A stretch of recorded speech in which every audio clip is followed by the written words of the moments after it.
Good morning. This is a vibrant and busy time at First Unitarian Universalist Church of Austin. So before we formally begin our worship service, we invite you to lend your attention to a few brief announcements that will let you know about some of the ways to get involved with the life of the church.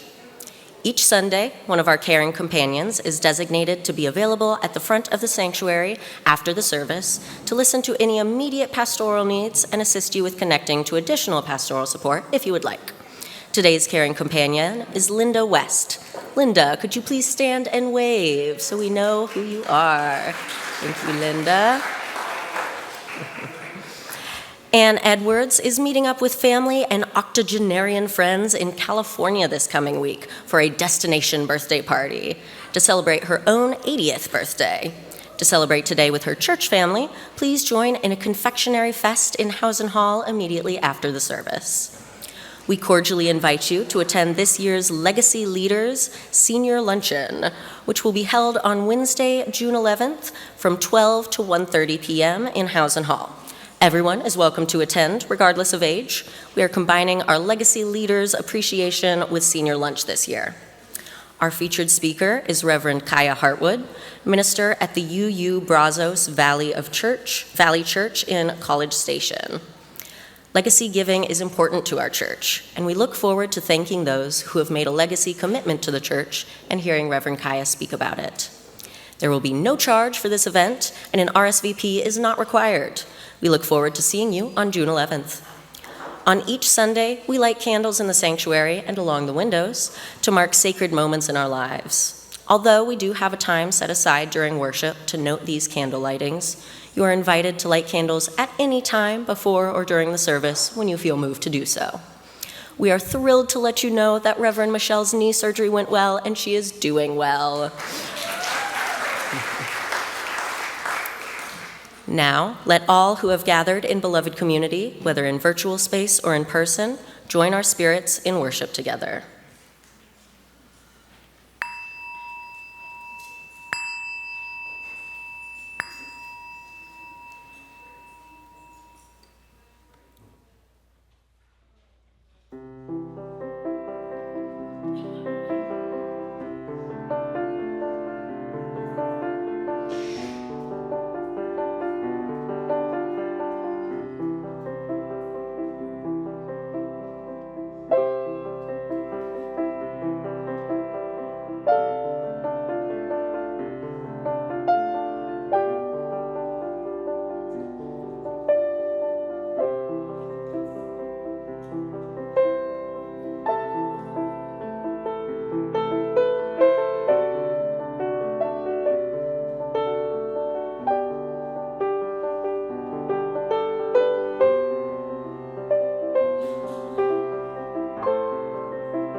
Good morning. Whether you're joining us through virtual space or here at the church, welcome to First Unitarian Universalist Church of Austin. We are a spiritual community dedicated to a free and responsible search for truth, meaning, and beauty. I'm Reverend Chris Jimmerson, lead minister here at the church. I am a 6-foot-tall white male of undisclosed age. I'm wearing a black robe and a rainbow-colored stole. I want to welcome you all this morning. It is such a pleasure to be with you. Today, my pronouns are he, him. I especially want to welcome you if you're new to the congregation, if you're joining us online. If you would, please go to our website and fill out our visitors form. If you click on worship and then scroll down to the link for that form, we'd love to know more about you. And please say hello in the comments if you're able. If you're here in person, please join us in the fellowship hall after the service for our social time. Today, we will be examining freedom as a spiritual element, and some of our children who have been here this past week for our annual Camp UU will be helping us out. Spontaneous acts of freedom may occur. Here we welcome everyone, every beginning and path, every beautiful expression of human flowering, all pronouns, all the ways and ones we love, all abilities or disabilities, each and every one of you. You are welcome here. You belong here. We come from a long tradition of sensing that a divine love flows through every person.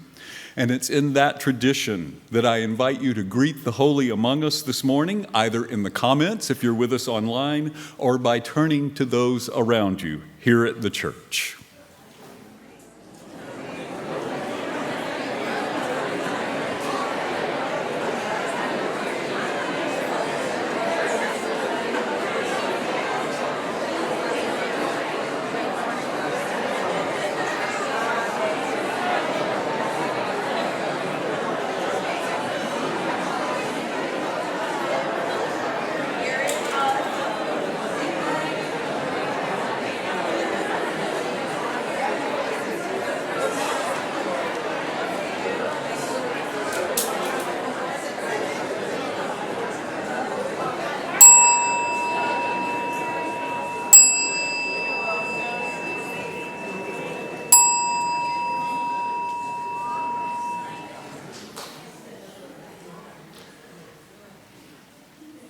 Please join me in the words by which we light our chalice.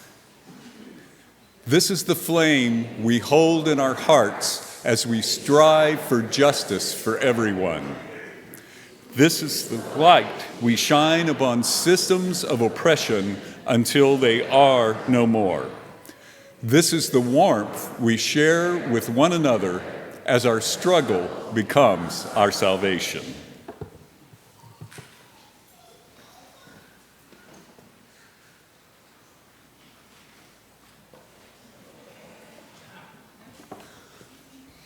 Hello, my name is Blue Mundinger. I'll be reading a quote from Thomas Morton. There is something in the very nature of my freedom that inclines me to love, to do good, to dedicate myself to others. I have an instinct that tells me I am less free when I am living for myself alone. The reason for this is that I cannot be completely independent. Since I am not self-sufficient, I depend on someone else for my fulfillment. My freedom is not fully free when left to itself. It becomes so when it is brought into the right relation with freedom of another.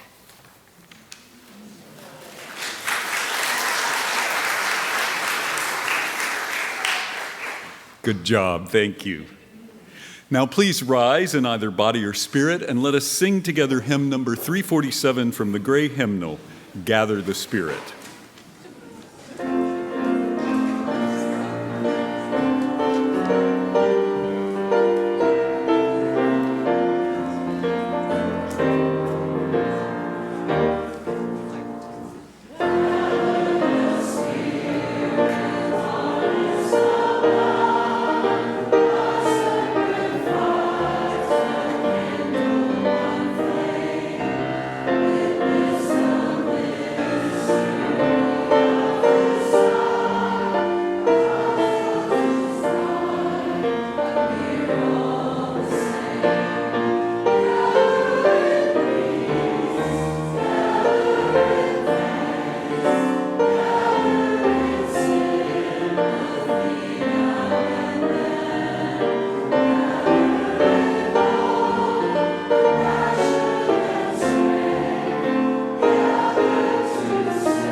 One of the things that binds this church together as a religious community is that we have a common religious purpose. And for First Unitarian Universalist Church of Austin, that common purpose is our mission. The congregation wrote it together. We put it on our wall here in the sanctuary, and every Sunday church participants say it together so that we can carry it with us throughout the week. Let's say it together now. Together, we nourish souls, transform lives, and do justice to build the beloved community.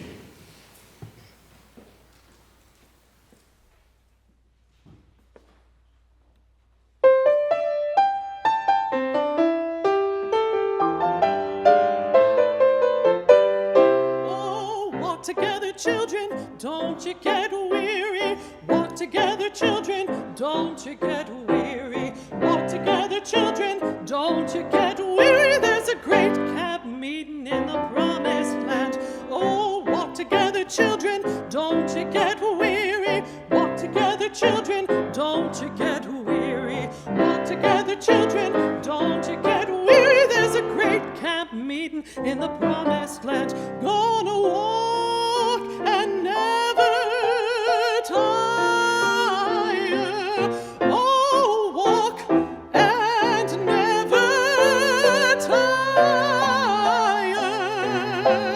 Walk and never tire.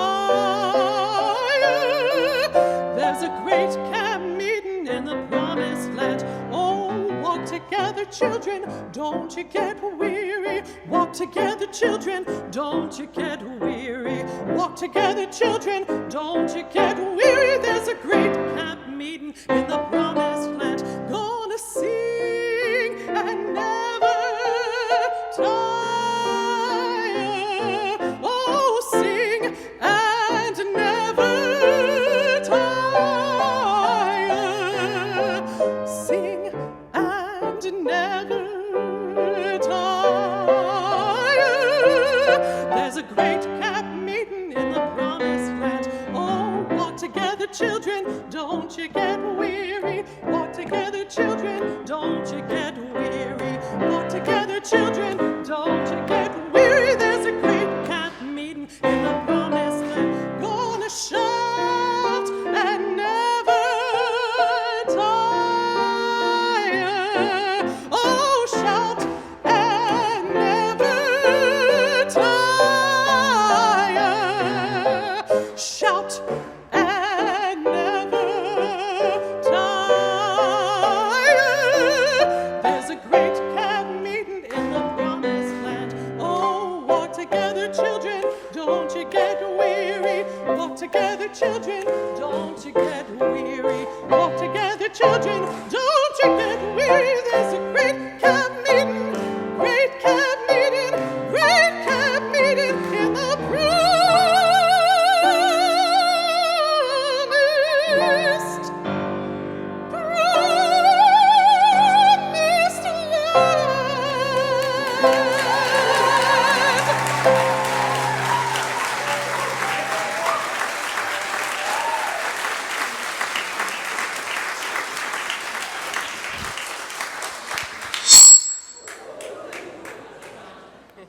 Hello, everyone. We are going to do our story a little bit differently today. I'm going to have everyone stay in their seats. Let's have my helpers come and join me on stage.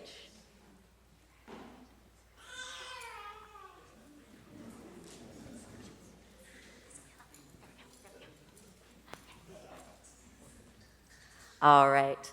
This story is called Desmond Gets Free. Desmond the mouse lived in the most beautiful meadow in all the land. Every morning, Desmond woke with the sunrise and would spend the day playing in the meadow. And every evening, Desmond would go to sleep in the middle of that meadow under the beautiful starry sky. One night, though, Desmond awoke when it was still dark out. He tried to roll over to a more comfortable spot, but something wasn't right. Desmond realized that his tail was stuck right to the ground and beginning to throb with pain.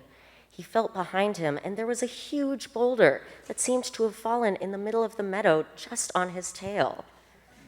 Desmond pushed on the boulder and tugged on his tail. He pushed on the boulder and tugged on his tail, and he pushed and tugged and pushed and tugged, but it was no use. When he was out of breath and had just about given up, he saw a giraffe nearby in the grass. Good news, He thought. Oh, giraffe, Desmond cried.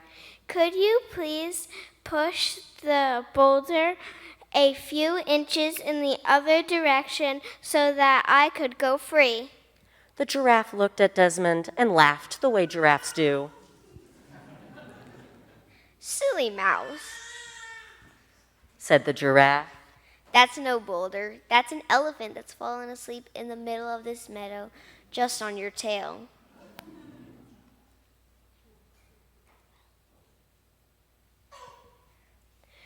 Well, if you could just wake the elephant and ask him to roll over just a few inches in the other direction, I could go free. Well, Replied the giraffe. you know what they say about letting sleeping elephants lie. I find it's best to not get involved in other animals' business. I find it's best to remain neutral in times like these. Desmond quietly replied. Well, I don't appreciate your neutrality. The giraffe wandered off, and Desmond tried calling out to the elephant to wake him up, but those giant ears were just too far away on the other side of that giant elephant body. So again, Desmond pushed on the elephant and tugged on his tail. He pushed and he tugged and he pushed and he tugged, but it was no use. When he was out of breath and had just about given up again, a gazelle wandered by. Oh, gazelle, He cried. oh, gazelle, it seems that an elephant has fallen asleep just on my tail in the middle of this meadow, and I'm stuck, and it hurts. I wonder if you could gently wake him and ask him to roll over just a few inches in the other direction so I might go free.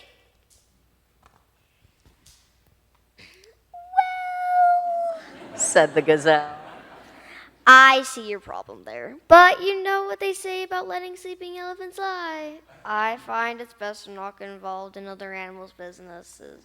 I find it's best to remain neutral in times like these. Desmond replied, almost to himself this time. I don't appreciate your neutrality.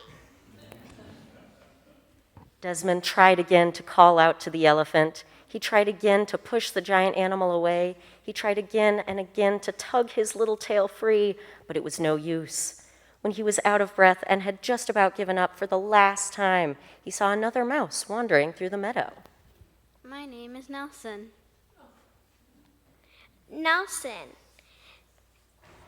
this giant elephant has fallen asleep just on my tail in the middle of this meadow. I wonder if you might run over and call out into his giant ear and ask him to roll over just a few inches in the other direction so I could go free. Desmond asked. Of course. Said Nelson. Nelson ran all the way to the other end of that giant elephant body, and he called up to those giant elephant ears at the top of that giant elephant head. But the elephant didn't budge. The elephant heard Nelson's small voice far away, but he felt too comfortable to move. Nelson ran back to Desmond, a little out of breath, and said, I have an idea. Don't move. He ran off. I won't. Muttered Desmond. A little while later, though, Nelson emerged through the tall grass, and he wasn't alone. Nelson had found 3 other mouse friends to help him, and each one of them had also brought another 3 friends. The whole group of them ran over to the giant head of that giant elephant. One mouse scrambled up onto the shoulders of another, and another mouse scrambled up on her shoulders. And then, one after another, they climbed up until the whole group of them had formed a long mouse ladder right up the side of that elephant. At last, Nelson climbed up the shoulders of his mouse friends, one on top of the other, until he was all the way up on that giant elephant head, standing next to that giant elephant ear. Excuse me. He called out right into that ear. It seems you've fallen asleep on my friend's tail in the middle of this meadow. I wonder if you could roll over a few inches in the other direction so he might go free. The giant elephant made a giant low groan. Grumph. I'm comfortable just where I am. Go away. So Nelson asked more of his mouse friends to climb up. One by one, they helped each other up the side of the elephant. One by one, they called out into that giant elephant ear on top of that giant elephant head. Again, the giant elephant made a giant low groan. Grumph. I'm comfortable just where I am. Go away. Then Nelson had an idea. He whispered to the mice, and then all at once they yelled out together, It seems you've fallen asleep on our friend's tail in the middle of this meadow. Roll over a few inches in the other direction so he can go free. This time, all those voices together right next to the elephant's ear were too loud to ignore. I was comfortable where I was, but I'll move over if you just agree to stop making such a racket. The elephant cried out. And then the elephant rolled over just a few inches in the other direction. Nelson and the other mice helped each other climb back down, and Desmond was finally free. Desmond and Nelson and all their mouse friends spent the rest of that beautiful day playing in the middle of that beautiful meadow.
Each year, the members of First Unitarian Universalist Church of Austin select a group of nonprofits that are building the beloved community in our area.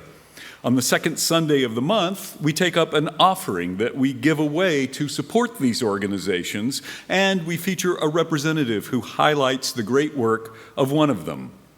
If you're with us online, you can go to austinuu.org and click on Second Sunday Special Offering in the drop-down box. Here in the sanctuary, the ushers will gratefully accept the monthly special offering after a few words from Anna Nguyen, whom we are thrilled to invite to let us know a little bit more about PFLAG, starting with a short video.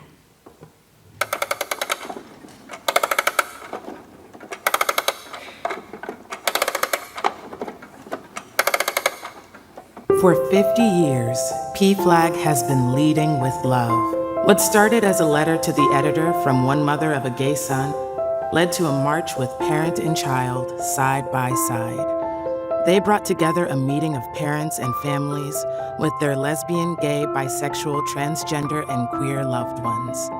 And that meeting birthed a global movement of millions working to create a caring, just, and affirming world for LGBTQ+ people and those who love them. When AIDS ravaged a generation, PFLAG families appealed to elected officials to feel their heartache and loss. Before there were GSAs in schools, a PFLAG family fought for and won Title IX protections for LGBTQ+ students. When it was still the gay rights movement, PFLAG included transgender and bisexual people in our mission. And when the governor of Texas threatened parents of transgender children, PFLAG brought that governor to court. For 50 years, PFLAG has connected LGBTQ+ people with community, parents and families with support, and allies with education and resources to advocate for justice and equity. Love is at the center of everything we do. Let's ensure that every LGBTQ+ person is safe, celebrated, empowered, and loved for the next 50 years and beyond.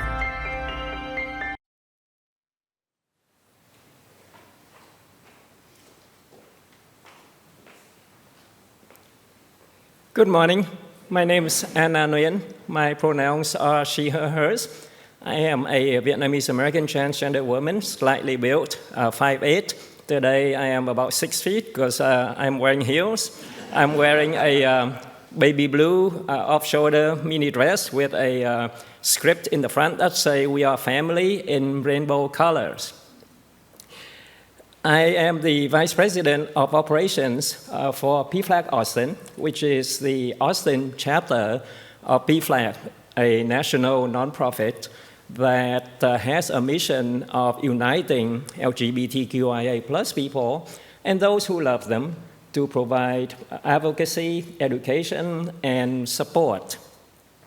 I would like 2 minutes of your time today to tell you why First UU is important in PFLAG Austin's mission of supplying support groups in the Central Texas area.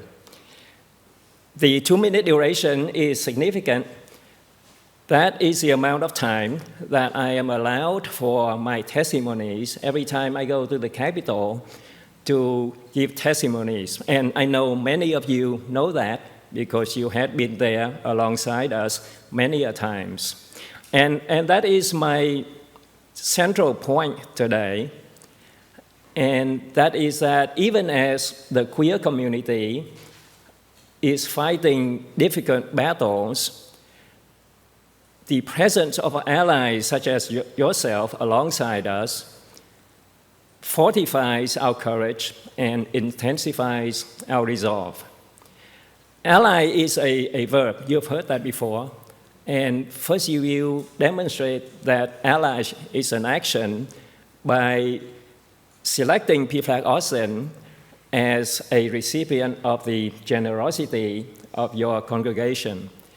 First you will also demonstrate allyship in being one of the locations of our 7 support group locations around Austin. Yesterday at the Round Rock Pride, a parent and her child stopped by our booth to tell us how 2 years ago, many of our support groups that they came to immediately after their child came out had been foundational in the positive outcome of their journey forward. I believe that our support groups is our most important, impactful, and directly beneficial mission. And First UU, the congregation, your friends, your allies, are an important part of that. And for that, we are very grateful. Thank you.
Hi, my name is Alex Hollyhurt, and today I'll be reading a quote from Adrienne Marie Brown.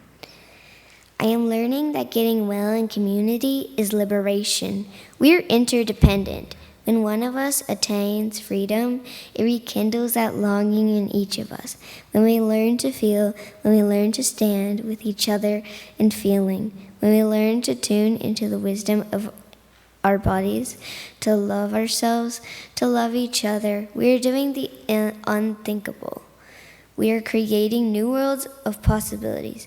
We must love each other and protect each other. We have nothing to lose but our chains.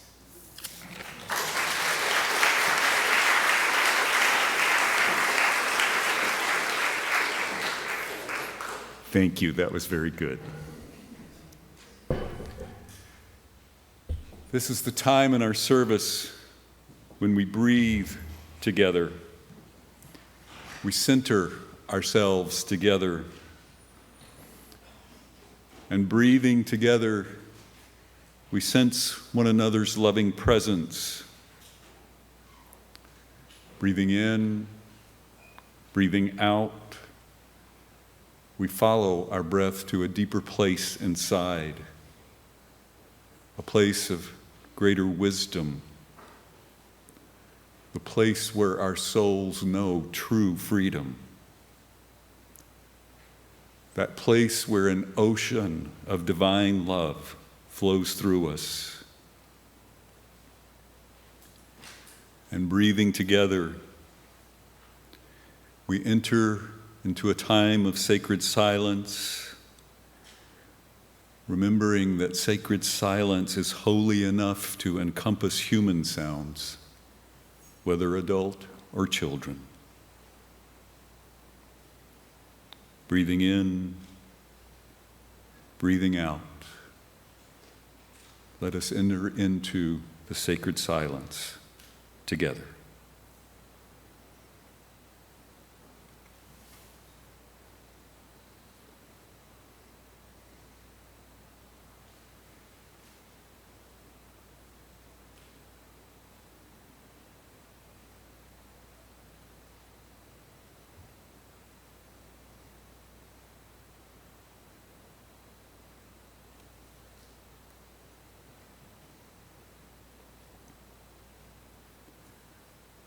I invite you now to light candles if you are so moved, candles representing sorrow, joy, hope, remembrance, resilience, whatever may be on your heart at this time. I begin by lighting a candle for all those for whom there is no one to light a candle this morning. As we light candles, I invite you to keep in your mind and heart members of our community who are ill or in sorrow, as well as those who are celebrating joys. This month, we recognize both Juneteenth and LGBTQ Pride, both of which acknowledge the sorrow of oppression and the joy of reclaiming and proclaiming both individual and communal freedom. Continuing the sacred silence as our music begins to play, may we now light those candles and hold the meditative quiet throughout, including when our music comes to an end. Who is that man counting the footsteps behind me? Does he understand? Can he see all the things that I'm hiding? Does he know what it's like to be captured? 'Cause I don't, and I'll keep it that way. It's a feeling of freedom I'm after, and I hope I'll find it someday,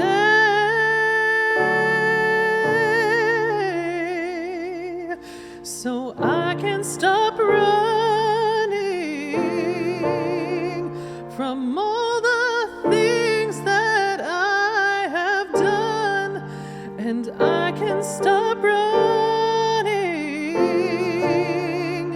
from whatever I've become.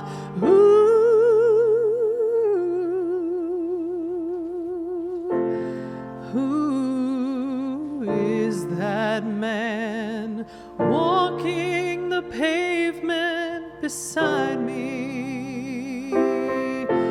Does he understand, or is he judging the person inside me? Does he know what it's like to be captured?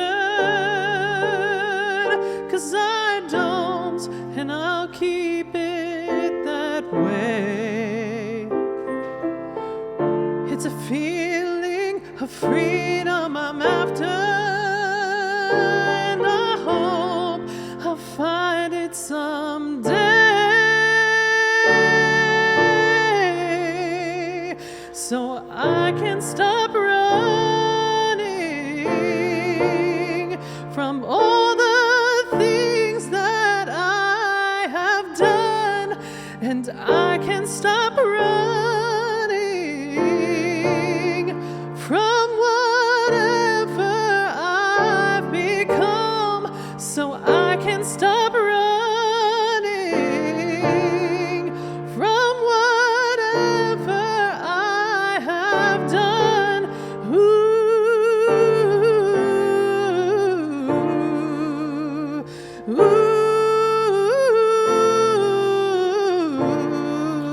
And I can stop running.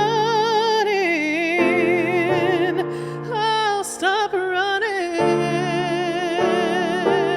and I can stop running.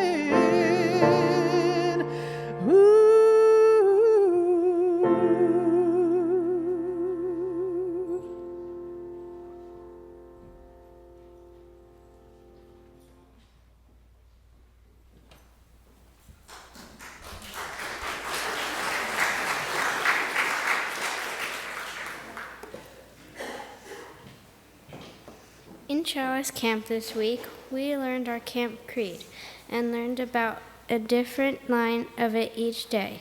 It goes, it's a blessing we were born, it matters what we do, it matters what we do together, what we know about God is a piece of the truth, we don't have to do it alone. I think maybe adults should be learning this creed too. A lot of people forget these things or never learn them in the first place. We all deserve the freedom to search for our truth, to know we are born worthy, and to connect with the people around us. I hope maybe we can remind you.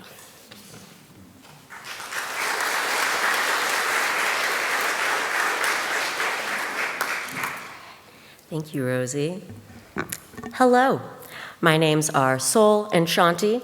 I am a small white human with short blue hair, and I'm also the manager of religious education here at First UU Austin. Over the past week, I got to plan, direct, and run our Chalice Camp, a week-long summer day camp for kids in kindergarten through 6th with counselors from 7th through 12th. It focuses on introducing the beginnings of spiritual development, practicing presence and grounding, and asking some really big questions in between crafts, games, and various levels of joyful chaos. Let me tell you, this has possibly been the most intensive, demanding, and exhausting project I have ever taken on. And I am so, so glad that I did. I've wanted to work with kids for a long time, but I hadn't considered working with them in this particular capacity, helping them explore spirit and meaning and self until pretty recently.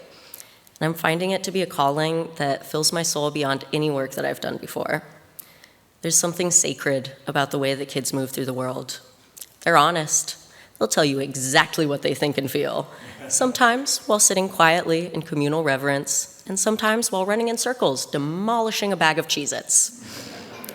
Kids ask fantastic questions, some big and some small. I heard a broad array over the past week, from how old is that Eye of the Tiger song? All the way up to how is God real but also not real? I learned some of the most interesting facts from Googling a curiosity that someone had, and I sat with some of the deepest questions that Google simply can't answer. At one point, a camper asked me, "Why do you like working with kids? They're really loud." She's not wrong, but I answered honestly, and I said, "I think it's the coolest thing in the world to watch you all become who you are." Working with kids gifts me a sense of joy, curiosity, and peace. Children are unburdened by the spiritual baggage that many of us carry, and they invite us to put some of it down just for a little bit. It's an honor to teach our newest humans about something so big and personal as spirituality. And in doing so, they teach me too. In the midst of all the chaos, the paint and the pipe cleaners and the occasional bout of tears, I found something quietly blooming in my soul, a deep sense of freedom, the freedom that comes from having a passion instead of just a job, the freedom that comes from doing something that feels right, that fits, that brings me home to myself. I get to wake up every day and do something that truly fills my heart and soul. I never knew I could have this life. And I want to be clear, that kind of freedom, that kind of joy, it isn't just for me. We all deserve it. You deserve it. And sure, maybe it won't come in the form of directing a children's camp, but there's something out there that will make your heart sing, I promise you. Seek it, find it, grab it with both hands and pull it from the ether if you have to. Because when we do that, when we find and bring the whole of ourselves into community, we create something powerful, not just a group or a congregation, but a living, breathing, deeply human kind of togetherness. So thank you for being part of that. Thank you for letting me be a part of it too, and for trusting me with something so important. Let's keep chasing the things that fill us up. Let's keep asking the big questions. And let's remember that we're all still growing as long as we live, and that that's a beautiful thing. As the Camp Creed tells us, we don't have to do it alone. Blessed be and amen.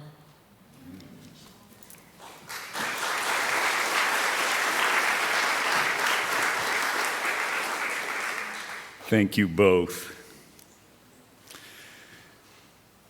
I think I'll grant myself the freedom this morning to not sermonize a lot about the taco tyrant in the White House and his enablers, nor the Texas tyrants in control of our state government. French philosopher and author Albert Camus said that the only way to deal with an unfree world is to become so absolutely free that your very existence is an act of rebellion. I think Camus is expressing there what I call soul freedom, a sense of deep internal freedom that can't be taken from us and that we need to sustain ourselves, to persevere when we must rebel against tyrants who would rob us of our societal freedom. Indeed, this soul freedom is what allows us to flourish, to live our lives most fully and fearlessly.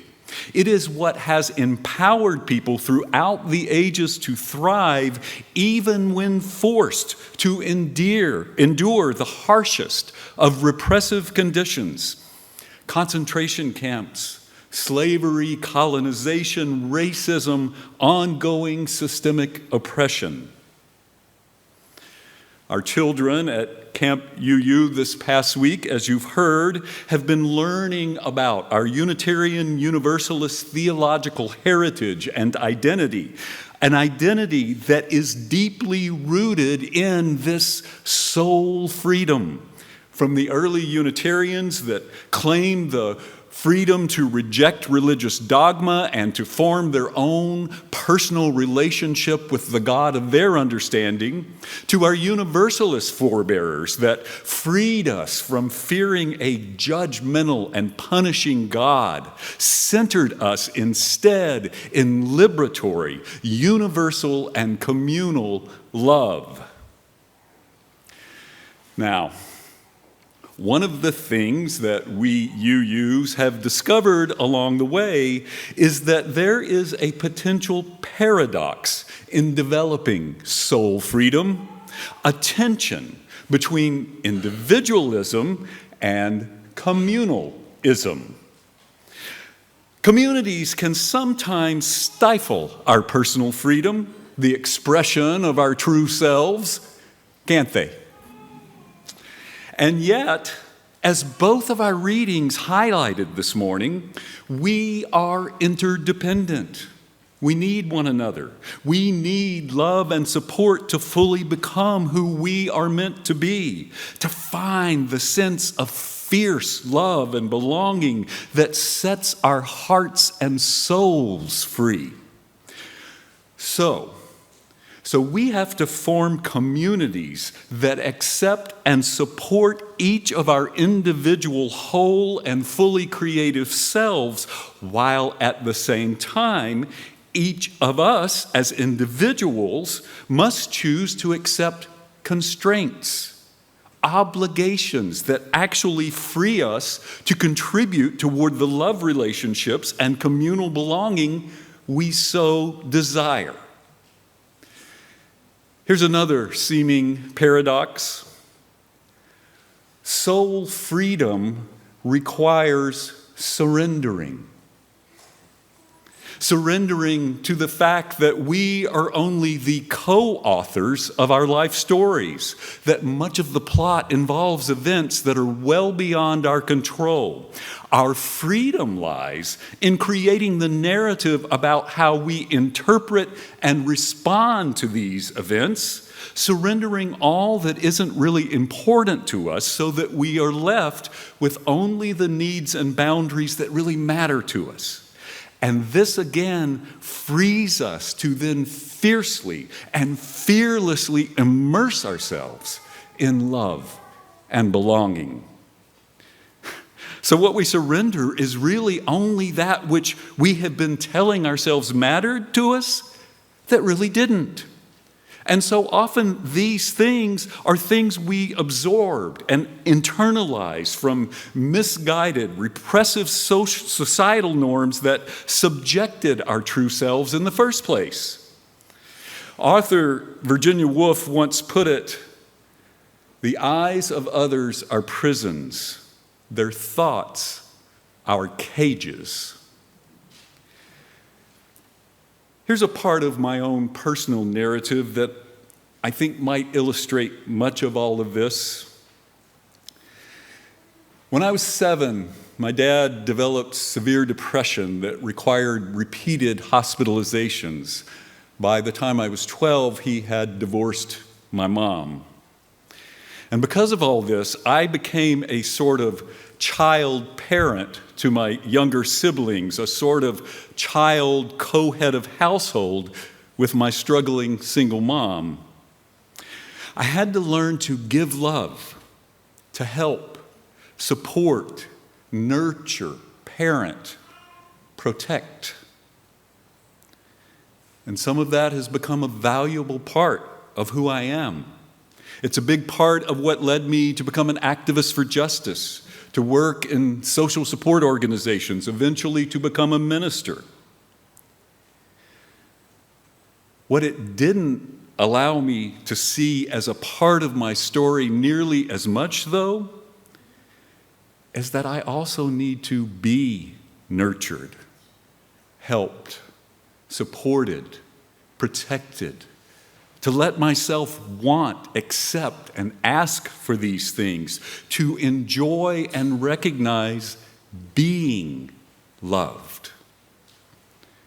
Add to that a small-town culture in which I grew up that derided males for admitting a need for things like help and protection, and the eyes of others became a prison of sorts.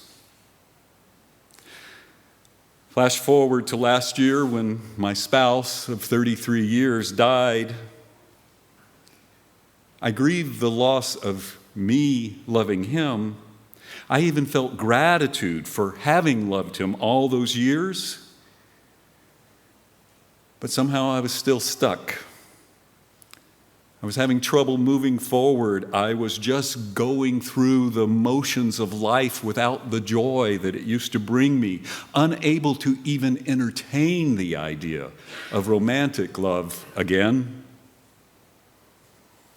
It was only after several months of re-examining that self-story I had learned as that 7-year-old, with lots of counseling and lots of support from loved ones, that I realized I was stuck because I hadn't been able to let myself grieve the love, support, nurturing, and protection He had given me.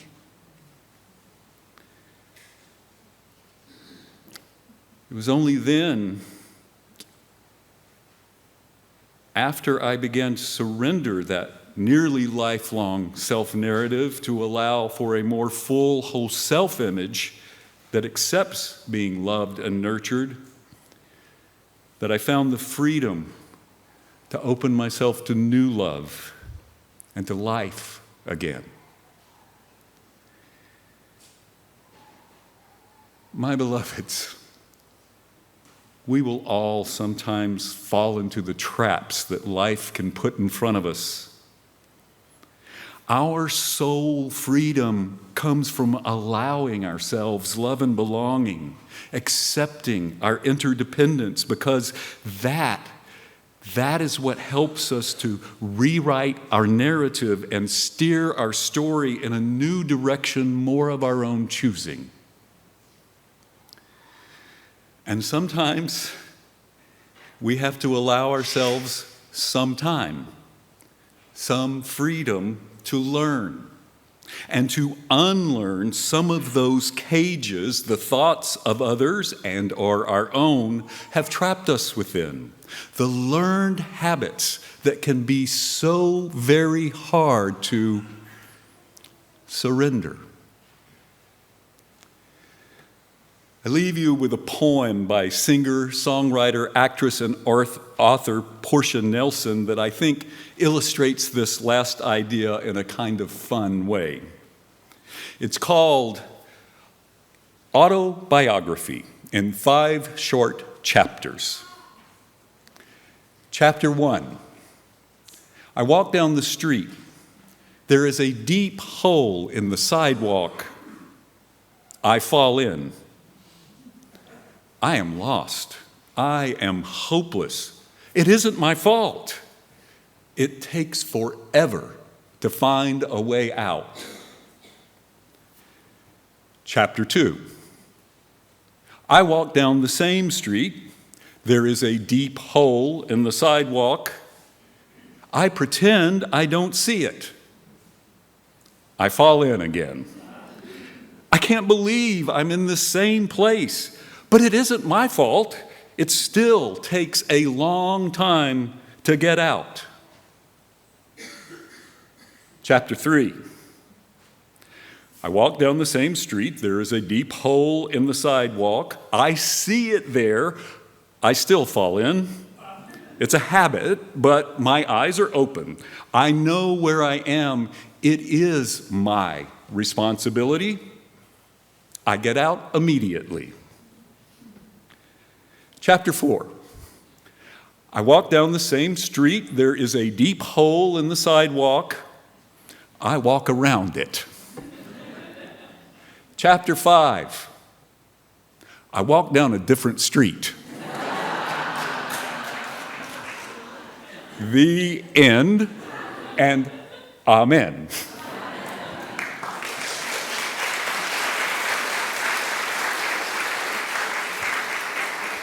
I think we're supposed to sing a hymn now, but I can't find the number. There it is. Please rise in body or spirit, and let us sing together hymn number 1018 from the Till hymnal, Come and Go With Me.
Please join me in the words by which we extinguish our chalice. We extinguish this flame, but not the light of truth, the warmth of community, or the fire of commitment. These we hold in our hearts until we are together again.